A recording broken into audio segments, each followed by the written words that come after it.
rockin' with it.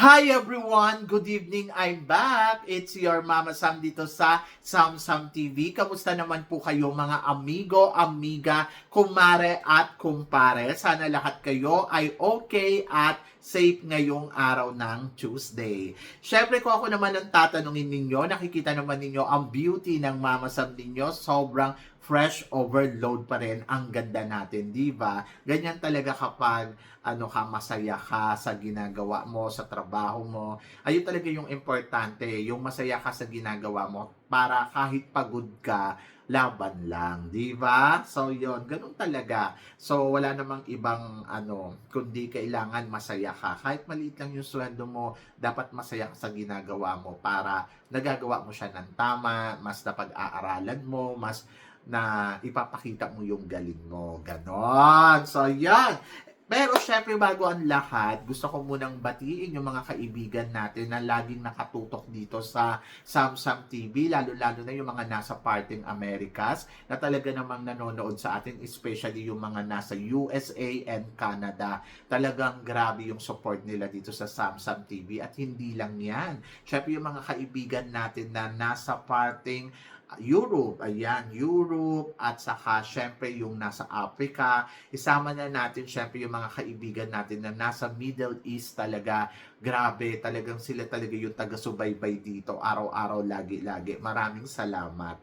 At hindi lang yan, yung mga nasa Australia din, di ba? May mga friends din tayo dyan na tumututok dito.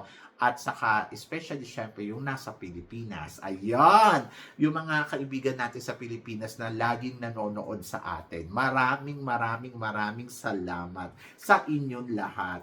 Syempre, pag-uusapan natin ngayon kung ano nga ba ang estimate natin dito sa dalawang pambato natin sa Miss and Mr. Supranational. Kagabi kasi nagkaroon sila ng top model show kung saan talagang nagpamalas ang mga kandidata at dito rin nakita mo din kung may laban ba yung pambato mo or wala. So yan. At saka dito din nakita na natin silang nag-perform kasi ito yung first performance ng mga candidates na talagang napanood natin at nakita natin na, oh my gosh, umaariba ng bonggang-bongga. So, gustong-gusto ko yung top model kasi, maganda siyang panoorin kasi nakikita mo yung galawan ng mga candidates. Actually, maganda yung sa babae kasi by continent. So, Asia and Oceania, Africa and Caribbean. And then, meron din, syempre, Americas, di ba? So, parang 5 continent yata. Tapos, kumuha lang sila ng tigdadalawa. So, napakaswerte natin kasi, syempre, si Tara, ang isa sa mga napili talaga sa top 2 pagdating sa Group Asia. So, sa madaling salita, pumasok siya sa second round kung saan 10 semifinalist lang ang napili ng mga candidate, ng mga hurado na candidates mula doon sa lumalahok overall. So, malinis kasi parang nakikita mo talagang labanan talaga sila ng Pero hindi tayo sinuwerte kasi si Malaysia ang napili nila bilang top 5. No? Sabi ko nga, sayang kung umabot pa tayo ng top 5 bongga. But happy ako sa performance ni Tara kasi syempre, talagang magaling si Tara. Nakita naman natin kung paano umarangkada kagabi ay talagang palaban. At maganda yan kasi 'di ba sa buong Asia nakikita natin na parang feeling ko si Tara ang malakas. 'Di ba? So sinuwerte lang si Malaysia kagabi kasi modeling ang hinahanap nila at nakita naman natin na very top model ang dating, 'di ba? So 'yon, kaya good luck sa pambato natin. Ako parang feeling ko kay Tara Valencia. So sabi ko nga sa performance niya kagabi, so mas tiwala ako na makakaarangkada si Tara sa preliminary mamaya at parang feeling ko talagang mas aarangkada to ng todo-todo. Hindi magpapabaya si Tara sa competition. Malakas talaga yung laban niya. So, estimate ko sa kanya, kaya niya maka-top 10 or top 5? Oo, ganun ang datingan ni Tara. Top 10, top 5. Ang estimate ko for now. Hindi pa natin napapanood yung prelims. Pag napanood na natin yan ng bonggang-bongga, parang doon makikita na natin kung sino talaga yung may possibility na makarating sa top 5. Medyo mahirap kasi by continent siya, and then ayun. So malakas din naman yung mga kalaban niya dito sa Asia. And then plus nakikita natin si Indonesia, maganda pala siya, no? Ano siya kagabi, nakita ko yung beauty niya. Hindi mo din pwedeng isnabin. Kaya lang hindi pang model, kaya hindi siya pumalo doon sa top model. Pero syempre, hindi porket na hindi siya pumalo ay dapat magdiwang na tayo, dahil hindi natin alam kung ano yung larong gagawin niya. But isang nasisiguro ko lang, walang back-to-back na maghaganap. Charot. So, yun. Ayun talaga, sigurado ako doon. And then, ayun, sinasabi nila na ko, nalampaso daw si Tara ni Miss Ana Valencia Lacrini. Dahil sa, mas nakarating pa daw sa, top 5 si Lacrini more than kay Tara. To be honest, hindi nyo pwedeng i-compare. Doon sa mga nabasa ko, parang hindi nyo pwedeng i-compare kasi parang feeling ko, mahirap kasi yung laban kay Tara eh. Kasi kay Tara kasi by continent siya. And then, by continent, malalakas yung Asia. Pero nakita mo pumasok na si Tara, bongga na yon. Kumbaga parang talagang nakita mo na yung energy ni Tara talagang palong-palo.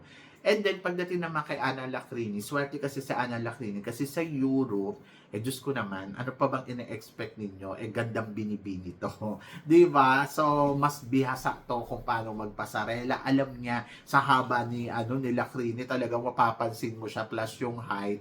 So, sa Europe, talaga yung angat. Kaya parang feeling ko, si Ana Lacrini, in fairness naman sa kanya, mas makakarating to sa dulo ng kompetisyon. So, yun yung nakikita ko, at talagang magaling din naman yung laro niya.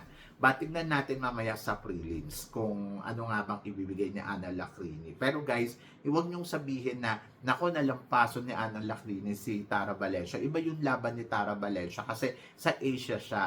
And then si Ana Lacrini naman sa Europe. And then parang feeling ko sa Europe wala namang ibang malakas kundi si Ana Lacrini lang, di ba? So yon. So talagang mapipili siya diyan sa top 5. And then pagdating naman sa Mr. Supranational, ayun, so si Kenneth medyo nalungkot tayo. Maganda naman yung execution ni Kenneth. Maganda yung presentation eh. Maganda yung damit, maganda yung ideas. Kaya lang kasi si Kenneth, parang napansin ko, hindi pang model. Oo, parang ganun din lang kay Indonesia. Maganda si Indonesia, pero hindi siya pang model. Top model ang kinukuha. Diyos ko, sa sobrang dami na mga lalaki na talaga yung fashion statement nila. Very model talaga yung dating. Kaya maliligwak talaga doon si Kenneth, di ba? So, dito din, nakita din natin na talagang malakas din talaga yung laban ng mga lalaking napili doon sa top 10. So, doon pa lang medyo parang nakakakaba kasi dito talaga may hirapan si Kenneth. Kung si Tara, madali siyang makakarating hanggang sa top 20, top 10, maaaring top 5 pa. Pero etong si Kenneth, parang feeling ko top 20, and then mahihirapan talaga siya sa top 10. Swerte-swertihan talaga pag nakalusot to sa top 10. Pero syempre, tiwala pa din tayo kay Kenneth sa gagawin niyang performance. So ayun lang, medyo na-worry lang kasi ako. Medyo parang feeling ko kasi hirap talaga si Kenneth pagdating sa execution. Yung lakad kasi ni Kenneth medyo parang mabigat. And doon ako na-worry na baka mamaya maka-apekto to, or dahil nga maraming magagaling, maraming talagang mukha talagang palaban. So, doon sa part na yon, so sabi ko, nako, baka mahirapan tayo.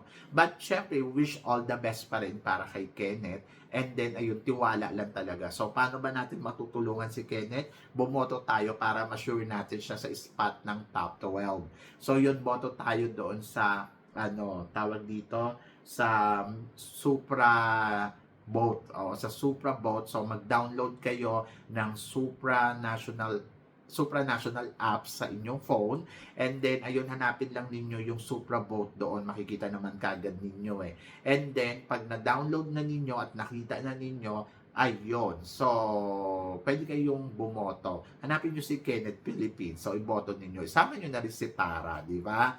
So good luck kay Kenneth. And then si Tara naman, parang feeling ko talagang alam niya na kung paano lalaruin ang competition. And then of course si Kenneth, tiwala lang tayo sa kanila. Malayo naman yung mararating ng mga pambato natin. But wish all the best. So face of the reality talaga, medyo malakas ang laban sa mga lalaki kasi mahigpit yung mga kalaban. And then dito naman sa babae, maswerte si Tara kasi isa siya talaga sa mga malakas na kandidata. And tingnan natin kung hanggang saan mararating ng mga pambato natin dito sa Mr. and Miss Supranational ngayong taon na to. So good luck. So pero ikaw tatanungin ko, tingin mo, ano nga ba ang magiging performance nila? Ano bang tingin mo sa performance nila? Saan ba mararating?